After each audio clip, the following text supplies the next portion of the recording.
Hello, everyone. Welcome to week 12 of the semester. Gosh, we are approaching the finish line. So, what I thought I would do is I would drop in a mini lecture on World War II, basically just doing an overview of the entire war, which is kind of folly to do in 15-20 minutes. But I'm going to give it a try anyway. So, really, you could probably get away with this instead of reading the textbook for this week. Shh, don't tell anyone. So basically, this whole thing starts with Hitler. It always starts with Hitler. Him breaking the agreement to end World War I, which was called the Treaty of Versailles, that you've read about in your book. So this is the treaty that was signed in 1919. It ended World War I, or at least it was the ceasefire agreement that concluded the war with Germany. And it placed a lot of restrictions on Germany because the Allies wanted revenge and they wanted to contain Germany from ever becoming a threat to European peace, to Western peace ever again, which lols does not happen. And it's this exact treaty that essentially sets up World War II. Like, they wanted to stop another war from happening, and they ended up asking for it because they punished Germany so hard. So, in the Treaty of Versailles, Germany is not allowed to have tanks, planes, other modern weapons. They can only have 100,000 soldiers in their military at any given time, which at the time when armies numbered in the millions, this is nothing more than a glorified police force for Germany. Germany's western border cannot have any troops in it at all. This is the Rhineland between France and Germany. And there's also other random things like the unification of Austria and Germany to two German-speaking countries is forbidden. And then finally, Germany loses some of its territory. You can see on the map, they lose territory to new nations like Czechoslovakia. Some of the western part of Germany goes to France. I'm not sure exactly why it's not on this map, but they also lose pieces of their eastern territory to the new country of Poland. So, when Hitler gains power, his first step is to start piece by piece violating international law and going against this treaty. And he does it very gradually. It's like boiling a frog, you start with the temperature low and then you increase it ever so gradually to eventually boil it alive, which isn't a thing, by the way, but that's like the common expression. So he starts building tanks and planes, which is forbidden. He increases the size of the military past 100,000 troops. And by the way, every time he does this, the international community knows about it, but they choose not to do anything about it because they don't want another war. They were so scarred by the last war. If they had nipped Hitler in the bud, they could have easily walked all over him before he really ramped up the German war machine. But they chose not to because they wanted to avoid conflict. German troops move into the Rhineland. Germany unifies with Austria, which is what the Sound of Music is all about. If you watch The Sound of Music, it's all about this unification of Austria with Germany, which was forbidden by international law. And then finally, Germany uses its newly built military to seize the Sudetenland, this territory that was given to Czechoslovakia as a result of the Treaty of Versailles. And Hitler justifies this attacking a neighboring country because there's Germans living there and we need to bring them back into Germany. This is how he justifies the invasion. And he just takes the whole thing, right? He takes the Sudetenland. Eventually he takes the rest of the country as well because he can, because no one is stopping him. So the Allies start to get worried. In 1938, they meet with Hitler to make a deal, and British Prime Minister Neville Chamberlain signs this agreement with Hitler. He flies to Berlin, and he signs this agreement that Hitler says, basically, in so many words, I promise not to invade any more countries, pinky swear, And Chamberlain's like, okay, great, I've got it in writing here that Hitler can have Czechoslovakia if it means he won't start another war. He won't invade any more countries, right? Hitler has to pinky swear not to cause any more trouble. This is called appeasement. So basically, Chamberlain, Prime Minister of Britain, gives in to Hitler's demands. He acquiesces to the bully of Europe. And when you give a bully what he wants, this just emboldens the bully to make more and more demands or to push the envelope, because he has not been held accounted to, right? The lesson that he learned actually was, if I keep breaking the law and not getting punished for it, then I'll keep breaking the law. I'll keep grabbing for more and more and more because no one's actually stopping me.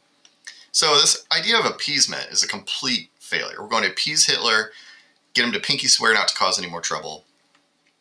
Well, guess what? The next year, 1939, Germany comes up with a justification to invade Poland, some minor little thing on the border. And he uses it to justify the invasion of Poland in the fall of 1939. At this point, France and Britain do declare war on Germany. They say, okay, enough's enough. Shame on you, Hitler. You broke the Munich Agreement. And we declare war on Germany, but they don't actually mobilize. They mobilize their troops, but they set up a defensive front. They don't invade Germany. They don't actually attack. They sit behind their defenses, don't help out Poland, let Poland collapse to the German Blitzkrieg, which is their new strategy of all-out offensive led by tanks and planes. The Germans learned the lesson of World War I, which was tanks and planes are very powerful new technologies. They can overcome this defensive trench war that we saw all throughout World War I, where nothing really happened. Just a lot of people died. This new weapons technology can actually overcome the stagnation of the trenches because it's very fast-moving weapons that don't get bogged down in trenches like infantry do. So, Hitler turns his attention to France the next year. France is still sitting there behind their defenses. Their defensive line is called the Maginot Line, which is this very elaborate, very expensive set of defenses along the French and German border. It's much more sophisticated than the trenches of World War I. It's supposed to be invincible. There's lots of pillboxes, machine gun emplacements, camouflage, blah, blah, blah, blah, blah. The Germans simply go around this massive defensive line. This is one of the biggest embarrassments in French history, which is saying something. The Germans simply go around the Maginot Line, attack from Belgium and the Netherlands, just like they did in World War I. And they go around the strongest defenses that France has. The Germans employ their Blitzkrieg of tanks and planes, just attacking, overwhelming defenders very quickly. And what they couldn't do in 4 years, this time the Germans do in 6 weeks, which is take Paris and force the surrender of France. Now, Italy's also in on the game if you're wondering what Mussolini's doing. Mussolini is not very helpful to Hitler. Italy doesn't have a great army. They're busy invading Ethiopia in East Africa and doing a terrible job of it. So Italy also invades with a token force in the south, but no one cares. Here's the map. The Germans swing around the Maginot Line. They attack from the north, and they capture Paris. They force the British. The British had landed troops in France. But I don't know if you've seen the movie Dunkirk. It's all about the evacuation of British troops out of France because the Germans are coming very, very quickly.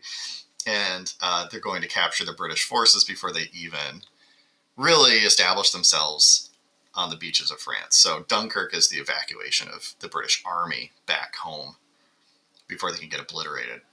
So Germany forces the collapse of France very quickly. With France and Britain out, now Germany turns its attention to Britain. It's the only country that's still fighting that's still alive, right? It's the only one that's still standing for the time being, anyway.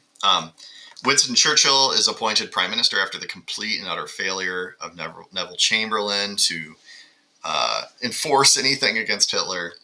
And Winston Churchill, for all of his flaws, and he's kind of a terrible person, he vows never to surrender. He tells the people of Britain, look, we're in this for the long haul. We're never going to surrender. He's this great speech, we're going to fight on the beaches. We're going to fight in the cities. We're going to fight in the hills. We're never going to surrender because we're fighting for what's right. We're fighting for freedom. This leads to the Battle of Britain, which is an aerial battle. It's a battle in the skies above Britain because Hitler knows that he needs, before he can send boats of German troops over to Britain, because Britain's an island, you need air superiority, right? Or else British planes are going to bomb all your troop carriers, and that's it. So the Battle of Britain is a battle in the air, in the skies above Britain for several months, where the Royal Air Force desperately defends British home territory against German bombers and fighters, and they take heavy losses, but so do the Germans, and it ends in a stalemate. Weirdly enough, if you want to see like a good depiction of the Battle of Britain, the early part of this old movie called Pearl Harbor, it's got Ben Affleck in it. Ben Affleck is a pilot, and he's an American, but he joins the Royal Air Force to help fight Das Germans. And the early part of the movie shows a really good battle scene in the air above Britain. So check that out sometime. You can find it on YouTube pretty easily. Anyway, everything is going in the way of Germany. Like, everything is going for Hitler. Every major break is going for the Germans. While the Battle of Britain is kind of concluding, Hitler thinks that it's a good idea to start preparing to invade the rest of Europe, right? He wants to take over everything. So in the summer of 1941, Hitler makes this idiotic decision to invade the Soviet Union. The Soviet Union had signed an agreement with Hitler saying, you don't attack me, we don't attack you. We'll split Eastern Europe in half, and they both invade Poland together and split the marbles there. Hitler decides to go back on this treaty and launch Operation Barbarossa, which is the Blitzkrieg campaign of Russia. Like, Hitler wants Lebensraum, which is living space for the German people. He envisions this 1,000-year Reich where the Germans are going to become the master race. And look, the Germans are going to take over absolutely everything in the West. Initially, this idea is successful because they sneak attack Russia. But then they get bogged down. They are not able to capture Moscow. The Germans are not able to capture several important Russian cities like Leningrad, Stalingrad, Moscow. And winter sets in. And Russian winter is infamously really cold. It's hard to do much. It's hard to even run basic machinery like tanks and troop transports and trucks and stuff in the cold Russian tundra. So the initial successful invasion of Russia, or the Soviet Union, by Hitler completely stalls in the winter of 1941. Another really bad thing is Britain and the Soviet Union now are on the same side. They're both really outgunned. They're on the defensive. But now you've opened up a two-front war. If you're the Axis powers, if you're Hitler and Mussolini, you've now started a two-front war, which is just a bad strategic decision. Nevertheless, Britain is alone fighting in the West. German forces are sieging major Russian cities. It's still looking decent for Hitler and his buddies. We've got lots of sieges of Russian cities. Like, okay, we've opened up this two-front war. That could be bad. But for the time being, the Axis powers, the bad guys are still on the front foot. But then America comes in right? Because the Axis powers include the Japanese Empire. Japan had been under an oil embargo by the United States. Japan had been invading everybody in the Pacific. China, Southeast Asia, a lot of the Polynesian islands. So basically, Japan had been very aggressive in expanding their empire, and America cut off their oil supply. Because at this point, the USA was a major exporter of oil when we still had oil down in Texas and stuff, oil fields that could be mined and sold. So the Japanese get a little desperate after this move to cut off their oil supply because they need oil to run their, aircraft carriers and bombers and destroyers and stuff. Japan sneak attacks Pearl Harbor, which we all know about. The USA loses a bunch of ships, but not all of them. And Franklin Delano Roosevelt, the president, asks Congress to enter World War II on behalf of the Allies. So once again, America is forced into the war by international events. We would rather just sit back and make money selling everybody weapons. But America is forced into the war, and they declare war on Japan, Germany, and Italy, which was another just terrible strategic mistake by the Axis powers. Like, America is, at the time, not a superpower, but still a very powerful country. And why would you shoot yourself in the foot bringing America in and all of its industrial strength against you? Now, I hesitate to show these images. They're pretty racist. American racist propaganda plays a pretty heavy war in motivating. So Pearl Harbor pissed a lot of Americans off, right? But you want to get the whole country behind the war effort. And to do that, you have to dehumanize your enemy. And the 1940s was this period where American propaganda is just spitting out really, really hateful taglines and images against the Japanese and also the Germans, but mostly the Japanese. So we have here some kind of racist stereotypes against the Japanese to kind of motivate Americans to get revenge, get mad, dehumanize the enemy, and go out and kill them without feeling any remorse. The U.S. is really good at racism. In this case, it fuels the population to go out and buy war bonds and sign up for the military and all these things. In the Pacific Theater, so now this is a global war in earnest. Like, every quadrant of the globe is involved in World War II. At the beginning, Japan is doing really well against the U.S. They take a lot of American bases in the Pacific, but the American industrial base ramps up. FDR takes control basically of the national economy and gears it towards making more ships, a lot of thousands of planes, tanks, armaments of all kinds to counterattack. And we'll return there in just a minute. In the meanwhile, the kind of the main turning point of World War II was not America's entry into the war, but it was a battle that took place in Egypt. The battles of El Alamein was this campaign by mostly British forces and others in Egypt to defeat the German and Italian joint force that were fighting them in North Africa. Long story short, Axis forces retreat from North Africa, and it's the first time they have to retreat. Like, the Axis powers, the Germans and the Italians, have been winning nonstop, and now they have to retreat from North Africa. This is the first time they have to pull back. This happens concurrently with the stalling invasion of the Soviet Union, where German forces start to dig in and even retreat in some places. Mostly because they're not prepared. They expected a quick Blitzkrieg victory, like they did over Poland, like they did over France, and they were not able to overwhelm the Russians like they were able to in France and Poland, and weren't prepared for the Russian winter to set in and destroy a lot of their equipment.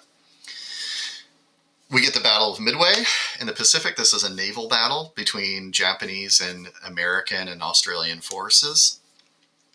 A decisive battle that sinks, it breaks the back of the Japanese fleet in the Pacific, where they sink, the Americans sink aircraft carriers and battleships. And this leads to the retreat of the Japanese from the apex of what they were able to achieve.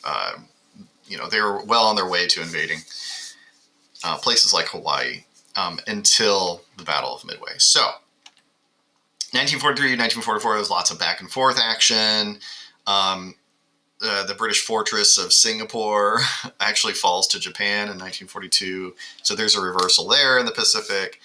The U.S. wins a very important battle at Guadalcanal. The siege of Stalingrad, which was this over a year-long siege of an important city in kind of the south of the Soviet Union, ends in a huge victory for the Russians. They encircle the city and the German forces that were besieging the city. A million Russian civilians and soldiers had died in this battle, but it ends with the surrender of an entire German army group. This is a huge deal.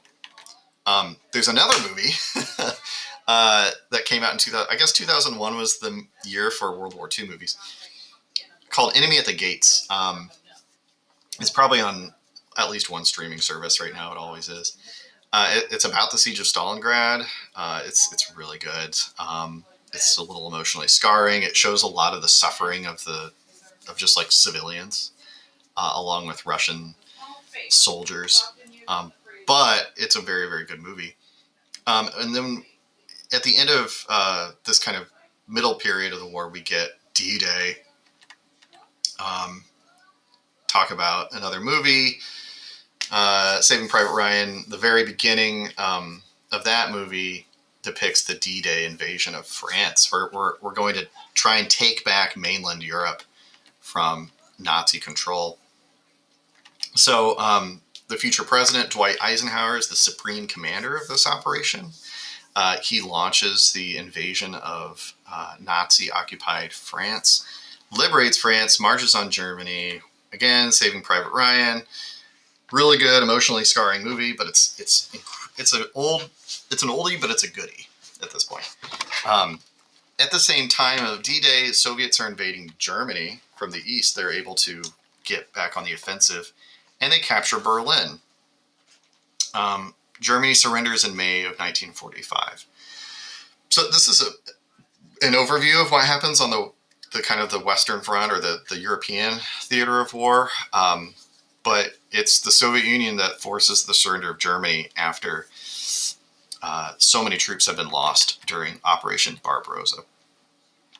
The war ends in the Pacific with the atomic bombing of Japan.